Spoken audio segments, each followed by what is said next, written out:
Hi, this is Pastor Josiah Black from Peru First Baptist Church, and this is our ongoing mostly weekly, Friday video Bible study. So we're going to continue our discussion today of Habakkuk, and we're looking at chapter 3.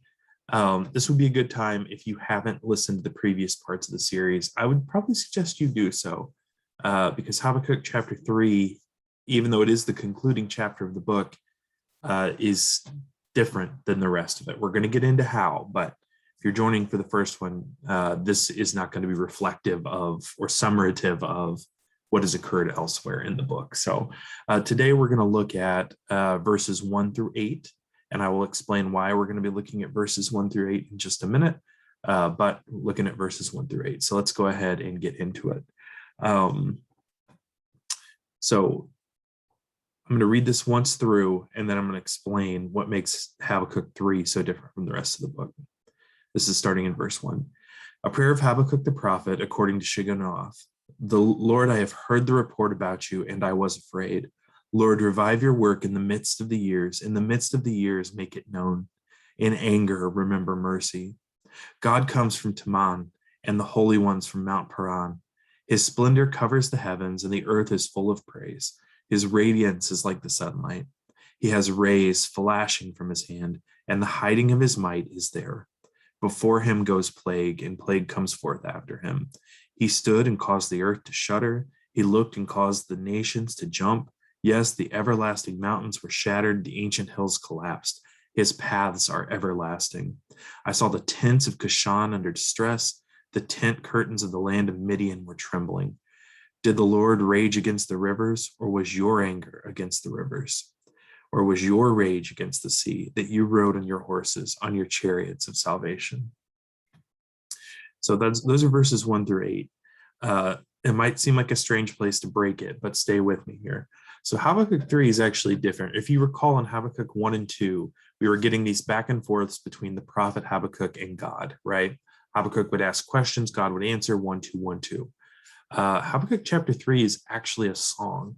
And there's some debate among scholars about when this was written, if it was written by Habakkuk himself in the time that it happened, or if it was written later and added to the book.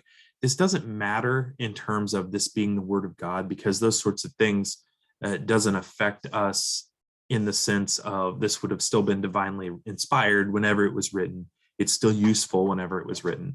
It's just one of those very interesting things about scripture that we're not sure about. But with that caveat aside, it does very much serve as an answer to sort of what's been said and what's been heard in those first 2 chapters of Habakkuk. It's divided into 3 stanzas. So there are 3 movements to this song. Today we're going to look at what is essentially the introduction, and then we're going to look at one of them.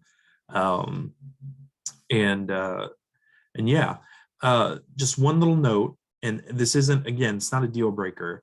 There are some musical notations that are present in this particular chapter. If you're reading a modern Bible like the NLT or the NIV, which 99% of the time are fine in my preferred translations for just reading, these may have been removed. So I'm going to reference them, but if you're not seeing it, it's only because your Bible probably removed it, just because it's not necessary the way we read it in modern times, but it is interesting and will be useful for our study today. So if you're reading NASB or NRV or NSRV or possibly KJV, depending upon the year, they may still be in there. But all that to say, verses 1 through 8 represent the introduction, the refrain, and the first stanza of this song. So let's continue to talk about it. So first of all, verse 1, very simply, a prayer of Habakkuk the prophet according to Shigionoth. So this is Shigionoth is probably a reference to genre or a reference to how this was to be sung. We're not 100% sure about this. But it's really a musical, again, it's a musical notation. This one probably wasn't removed from your text, but it would be a musical notation for whoever was about to sing it that at the time would have signaled to the vocalist, okay, this is what it sounds like. Think about it like, you tell the person who's about to sing or play what key the song's in, right? This probably was more than just key. It would have encompassed style. It might have encompassed tempo. It might have encompassed a lot of things. But yeah, it's a musical notation. Um, in this case, they think it's probably like a highly emotional piece. It's a signal that it's very emotive. It's intended to be sung with a lot of feeling, and that's really the best understanding that we have. So that's the introduction, and it would be as useful for the reader as it would have been for whoever would have been performing this originally. So verse 2 is the refrain. We could think of it as a chorus. We could think of it as a opening number. We could think of it as a lot of different ways. But in a sense, it sets up everything that you're about to hear in the poem, in the song, okay? So, Lord, I have heard the report about you, and I was afraid. Lord, revive your work in the midst of the years. In the midst of the years, make it known. In anger, remember mercy. There's a lot tied up in this. This is the person singing, Habakkuk in this case. This is the speaker saying, God, I remember your might. I remember your power. I'm seeing the things that you're doing, the things that you've promised in these first 2 chapters in the conversation that we've had, and they scare me. I am afraid. I'm afraid of you. And it's a fearful respect, but it's fear nonetheless. Lord, revive your work in the midst of the years. In the midst of the years, make it known. In anger, remember mercy. This is intended to be kind of a callback to the way God has treated and been with Israel in the past, okay? So this is an invocation of God to remember your promise, essentially. We see this in the Old Testament a lot, that in times of wrath, those who are righteous are calling out for God to remember compassion, and to balance his wrath with mercy, balance his anger with mercy. So that's what we're kind of getting here for this, and we're going to see this a little more in the first stanza. But for this particular prophet, this would be Habakkuk remembering the way God went to work for Israel, the way God fought with and for them as they were establishing themselves as a people, and how his anger was turned towards their enemies and not them. And now, in a season where it seems that God's anger and wrath are going to be turned towards them, and rightly deserved, the prophet's encouraging God to remember mercy. Now, this might sound strange to you, but this is also a way of asking forgiveness. This is a way of acknowledging who God is and putting themselves below him and at his mercy according to their will. It might not be how we would do it or articulate it, but this is a way of saying, God, please remember your mercy. Please remember your relationship. It's an appeal to that past relationship. But it isn't an appeal to God on the basis of we are righteous. It is often made by the righteous because they have a sense of what the appeal needs to be, but it is not an appeal for righteousness. It's not an appeal that says, Israel's fine, we're great, look at how good we are. It's an appeal that says, God, you are good. Please be merciful with us, even though we don't deserve it. Okay, so that's an important distinction to make here. All right, getting into verse 3. Verse 3 through 8 represent the first stanza of this song. A stanza in a song or in poetry is really just, we could think of it as a verse, if that's helpful. This is the first verse of this song. This is the first setting, the first block of text. Stanza can encompass a great deal, but this is the first one. The first part of verse 3 actually includes the title. So God comes from Teman, and the Holy One from Mount Paran is actually the title of this first stanza. We know this because if your Bible still has the musical notations, you'll see after this, probably in italics, the word Salah, okay? Salah or Selah. This is a notation that means that this is the title of this stanza. So that's the title of everything we're going to hear in the second half of verse 3 all the way through verse 8. The word Salah again recurs in verse 9, and it marks the title of the second stanza. So God comes from Teman, and the Holy One from Mount Paran. His splendor covers the heavens, and the earth is full of his praise. So again, this is about the glory of God, okay? Verse 4, his radiance is like the sunlight. He has rays flashing from his hands, and the hiding of his might is there. Before him goes plague. We'll stop with the hiding of the might. His might is there. So this is essentially saying that God is just so radiant, so beautiful in his perfection and his power that he can't be looked at, okay? The hiding of his might is there, and the rays of his hand is really an invocation of what people would know as far as what Moses experienced on the mountain. It is just a restatement of who God is, how powerful he is, and the fact that they can't really even behold or know the depths of his power and might because they can't look upon him because of how bright he is.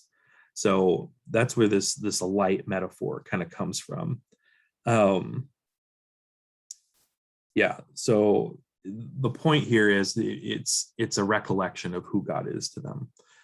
Before him goes plague, and plague comes after him. That's verse 5. This would have been a reference to very specific things that happened in their history, things in 2 Kings, where the enemies of Israel were stricken by plague, possibly even a reference to the Exodus, when Egypt was stricken by plague.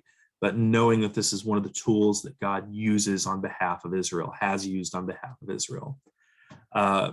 He stood and caused the earth to shudder. He looked and caused the nations to jump. Yes, the everlasting mountains were shattered. The ancient hills collapse. His paths are everlasting. That's verse 6. Again, it's recollection. They've seen God move the earth. They've seen God do incredible things in nature. He looked and caused the nations to jump.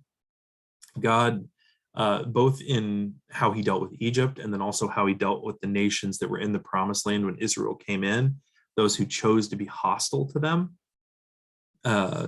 they've seen him tear things down. They've seen him move whole people groups, either by the force of Israel or by his own force. Yes, the everlasting mountains were shattered. This is both an allusion to his power in nature and also something like the walls of Jericho, coming down. Ancient hills have collapsed. So the point here is that God is all powerful. That's what they're trying to communicate with this verse. They're saying it very poetically. They're saying it with a lot of detail, things that would have connected with their audience at that time. But Habakkuk is really trying to drive home how powerful and mighty God is. And if it feels redundant, it's redundant in the same way that if you write a love song and you're describing the person you love, you might write 5 or 6 verses in a chorus, right, that are going to talk about why that person's incredible. It's the same thing here. So some of these ideas sound repetitive when we read them as plain text, but if this were being sung, if it were being expressed artistically, then this would be emphasis. This would be adding detail and color to who God is to these people. I saw the tents of Kashan under distress. The tent curtains of the land of Midian were trembling. So this is specifically verse 7. These are specific areas where the people who worship, excuse me, losing my voice, people who worship Baal would have been entrenched. These are places where the enemies of Yahweh would have been held up. And this is to signal that in his coming, they cowered. Again, he's all powerful. He's over these people. But those specific references, again, these people would have thought of those as places where the enemies of Israel were, and the enemies of Yahweh, those who worshiped other gods, were. And in Yahweh's coming, their tents are in trouble. Their very homes are in trouble. The tent curtains of the land of Midian were trembling. It's a very expressive and descriptive way to say that God is shaking all this up. He's going to shake all of it out. Verse 8, so I'm looking at my notes here. Verse 8 is interestingly structured. It's actually sort of a question. Did the Lord rage against the rivers, or was your anger against the rivers, or was your rage against the sea that you rode on your horses, on your chariots of salvation? That question is intended to evoke thought on the part of the listener it wants you to think about why God is doing the things that he's doing. It's also an invocation that God might use the powers of nature, as he's done before, to come to the aid of Israel. And it's also a restatement of one of the fundamental questions that Habakkuk has for God, which is essentially, when and how will you fight for us? When and how will you come to our aid? Which is a complex question, right? Because Israel is not in a place right now where they've been walking according to God's will. And so Habakkuk is asking this even in song as a way of saying, God, we see the things bearing down on us. What are you going to do? Are you going to allow this? So it's a restatement of that question that Yahweh's already addressed to some degree. And it's, again, a powerful invocation of imagery that the people of Israel would have understood. You know, God has used water, he's used nature before in several cases. You know, when the river Jordan stopped, when the Red Sea was parted, like God has used these things before.